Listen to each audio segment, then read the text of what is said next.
comment ça fait le premier contact avec le Chili? Comment est-ce qu'ils ont su déjà que tu Euh, avais la nationalité chilienne et que tu pouvais jouer? Avec le Chili, il m'avait déjà contacté une fois plus jeune. Plus jeune, il m'a déjà contacté. Et en fait, c'est très particulier parce que j'étais en vacances au Maroc. J'étais en vacances au Maroc. Et à ce moment-là, j'ai eu le Maroc qui m'a appelé pour aller jouer en équipe nationale avec eux, avec les U23. Et à ce moment-là, un jour plus tard ou 2 jours plus tard, quand j'étais au Maroc, j'ai le directeur sportif de l'équipe nationale du Chili alors qui m'appelle et voilà il me organise une réunion avec moi. Donc je crois qu'on a parlé pendant une heure et demie. Et il m'a expliqué le projet, ce qu'il voyait avec moi, ce qu'il trouvait, mes qualités, mes défauts, et qu'ils étaient très intéressés par moi pour jouer avec l'équipe première. Et donc j'ai eu quelques jours alors pour décider. Donc j'étais en vacances avec mes parents, je me disais que j'allais avoir des vacances. Puis finalement, je me retrouve à devoir choisir entre l'équipe nationale du Chili ou du Maroc.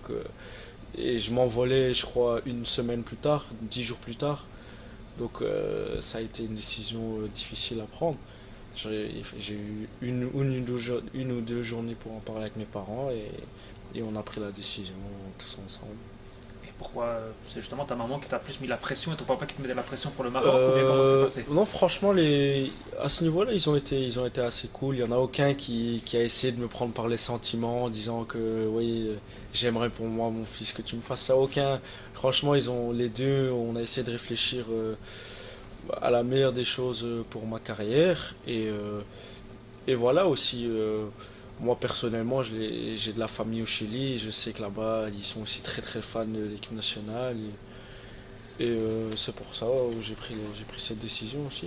Incroyable quand même d'être repris avec l'équipe première du Chili. Ouais, à ce moment-là, je sortais de 5 matchs avec Courtrai. Donc j'avais joué 5 matchs 5 matchs en en D1. D1. Donc c'était la saison passée, j'ai joué mes premiers matchs. Donc les 5 derniers matchs de la saison.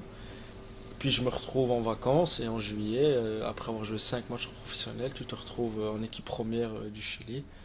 Et depuis, ça fait maintenant, depuis juillet que j'y suis et j'ai pas bougé de là. Et ouais, j'espère que maintenant c'est parti quoi, mais ouais, c'est assez fou quoi. Et alors, c'est quoi l'ambiance là-bas? C'est très différent de l'ambiance ici à Courtrai ou Anderlecht? Franchement, c'est très très jovial là-bas, c'est très familial aussi.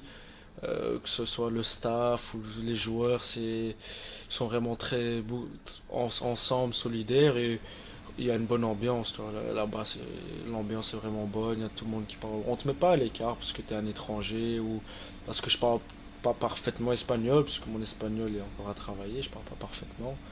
Il y en a qui parlent pas anglais, donc c'est assez compliqué de communiquer. Ils te mettent pas du tout de côté, ils essayent de t'intégrer, donc franchement, l'ambiance est très bonne.